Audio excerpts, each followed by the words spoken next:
አሳዛኙ የሰላም ልጅ ውጤት እንግዲህ በሚገርምና በተአምርም የሰላም ልጅ የደረጀ ልጅ መሆኑን ወይዘሮ ማርታ አረጋገጠች።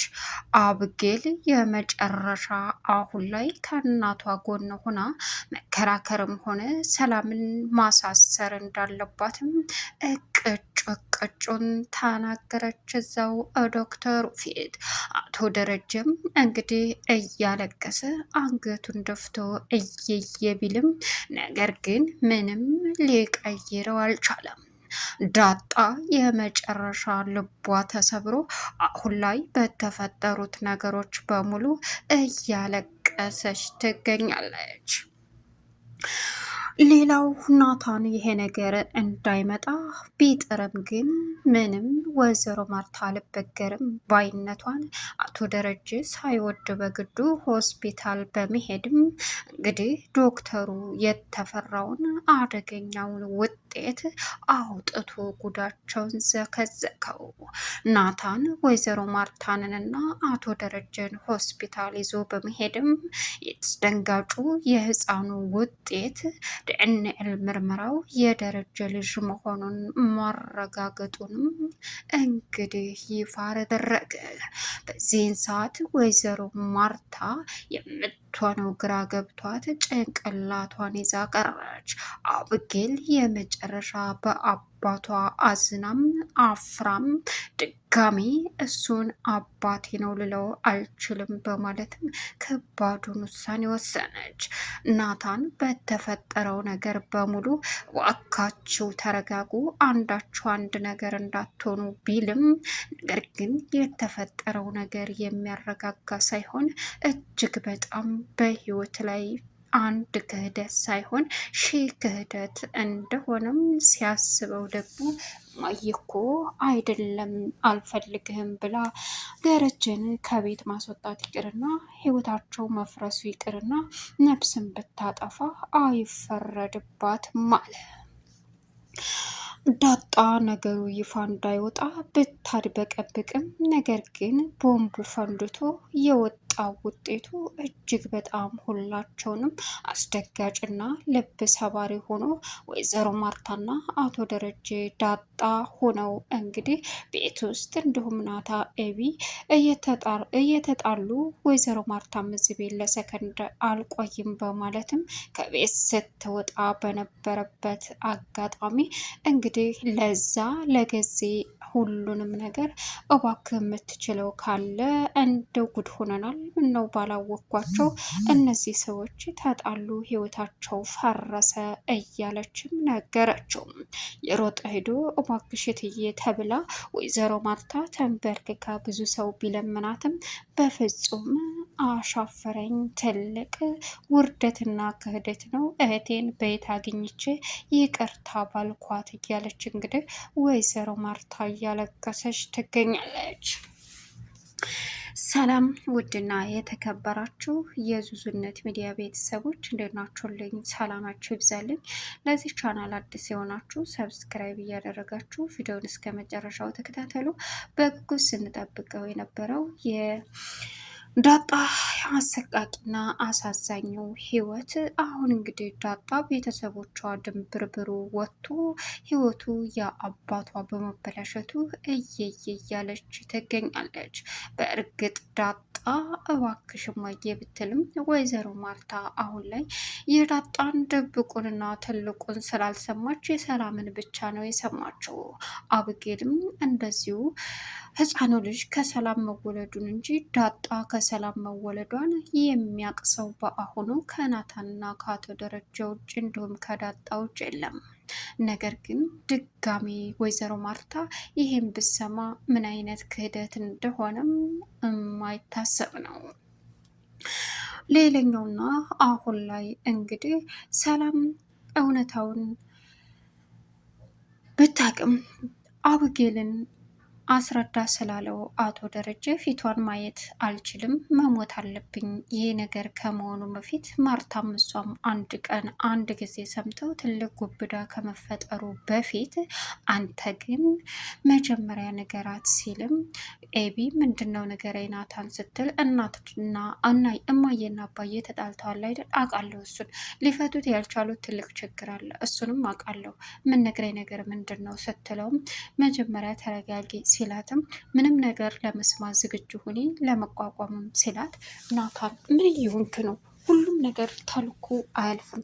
ስለዚህ ለተፈጠረው ነገር በሙሉ ንገረኝ ምንድን ነው ስትለው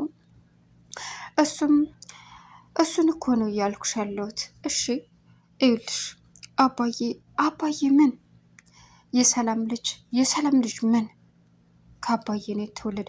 ምን አለችው? አዎ እየቀለድክ መሆን አለበት ናታን፣ የምሬ ነው እኮ አባዬ ሰላም ጋር ተኝቷል እያልከኝ ነው? አዎ የምርህን ነው? አዎ። በዚህን ሰዓት ኤቢ እንግዲህ በመጨረሻም አሻፈረኝ ብላ የመጨረሻ ከባድ ጩኸቷንና ውሳኔዋንም ስታሳይም ከዚህ በኋላ አባዬ ብዬ አልጠራውም፣ የማይረባና የማፍርበት ሰው ነው በማለትም እንግዲህ በድንጋጤ ናታም እረ ተረጋጊ፣ መጀመሪያ አባዬ ላይ ከመፍረድሽ በፊት የተፈጠረውን ነገር አዳምጪ ሲላትም እሷም ከዚህ በላይ ምንም ይፈጠር ምንም ዛሬም ሳላስበው ነው ድንገት ነው ብሎ እንድነግራችሁ ነው የምትፈልገው ወይስ ደግሞ ሰላም ነግራህ ነው ስትለው እዩልሽ አባዬ ምንም አላደረገም።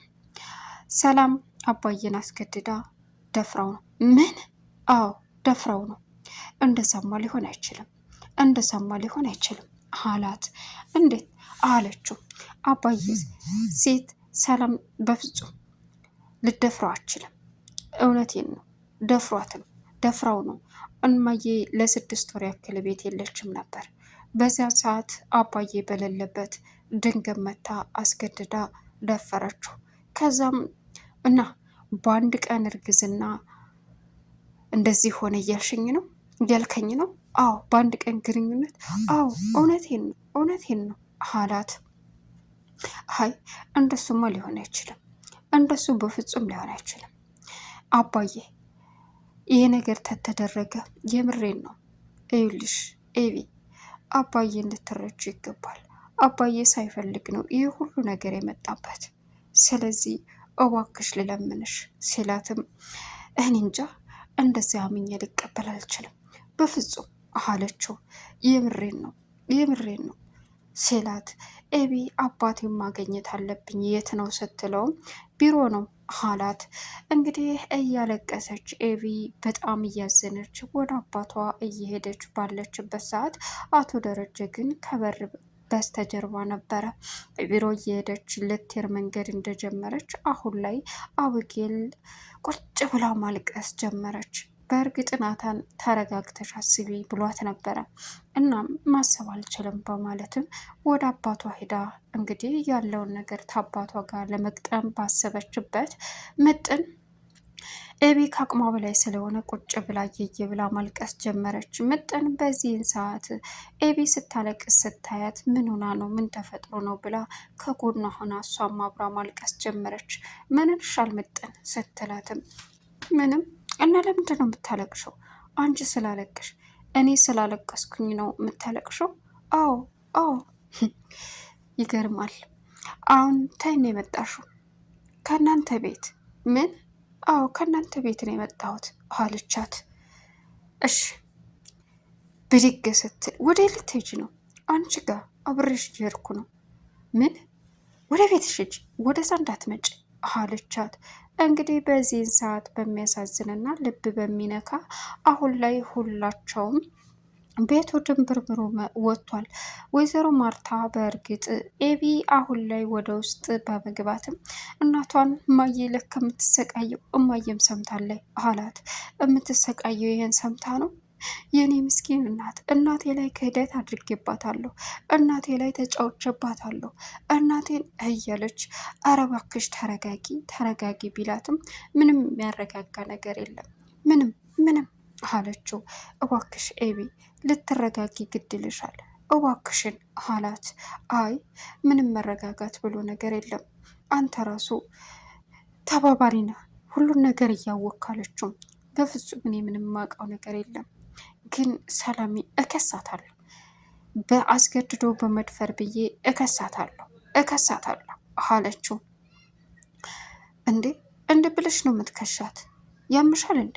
አዎ የሰው ህይወት ማፍረስ ምን ዋጋ እንደሚያስከፍል በዛ ላይ ደግሞ በቃ ምን ማድረግ እንዳለብኝ እኔ ያውቃለሁ። ወንድ ልጅ ሴት ልጅ ሲደፍር እንጂ የሚከሰሰው እኮ ሴት ልጅ ወንድ ልጅ ስትደፍር አይከሰስም። ቀላል ይከሰሳል እንዴ? ህገ ወጥ የሆኑ ነገሮችን በሙሉ ሴት ልጅ ከሰራች እዳ ጉዷን በማለትም ከነ የምትከሰስበት አንቀጽ እንግዲህ ለናታን ነገረችው። እሺ በቃ ትከሻታለሽ፣ ይህን ለማድረግ መጀመሪያ አንቺ መረጋጋት አለብሽ፣ እባክሽን እማዬ እንዳሰማ እባክሽን ሲላትም ሰማች አይደል እንዴ እባክሽ የዳጣን ስለ ዳጣ ስታወሪ እንዳሰማ የዳጣን ተታልሌ ነው አለ። እሺ አልኩኝ። ሌላ ደግሞ እናቴን ከሰራተኛዋ አቅፎ ሁለተኛ ሚስት ሰራተኛ ናት ብሎ አስቀምጦ እናቴ ላይ በህይወቷ ተጫውቶ ናታን አለችው። እባክሽ እሱንም ተረጂ ኤቢ አላት። ወይዘሮ ማርታ ለአቶ ደረጀ ደውላ የት ናት ስትለውም ቢሮ ነኝ አላት። አሁን ና ቶሎ ናታን ይዞ እንዲሄድ ነው። ምን አለ? አዎ አንቺና ናታን ብትሄዱ አይሻልም? አይቻልም፣ አንተ አብረህ መሆን አለበት። ይሻላል ማርቴ? አዎ ማርትዬ ምንም ነገር የለም። አዎ ይሻላል። እሺ እኔ ቀድሜ ልሄድ? በፍጹም እዚሁ መተህ አብረን ነው የምንሄደው አለች ወይዘሮ ማርታ። ተያይዘው እንግዲህ አሁን ላይ የተፈጠረውን ነገር ተያይዘው ከሆስፒታል በመሄድም እንግዲህ አስደንጋጩና ከባዱ ቦምብ በመፈንዳትም የቤቱን ሰው እሩምታ መቶት ይገኛል።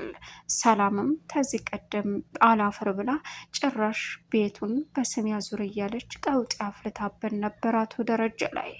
አሁን ወደፊት የሰላም ውሳኔ ምን ይሆናል? ቻናሉን ሰብስክራይብ ያደረጋችሁ መልካም ቆይታ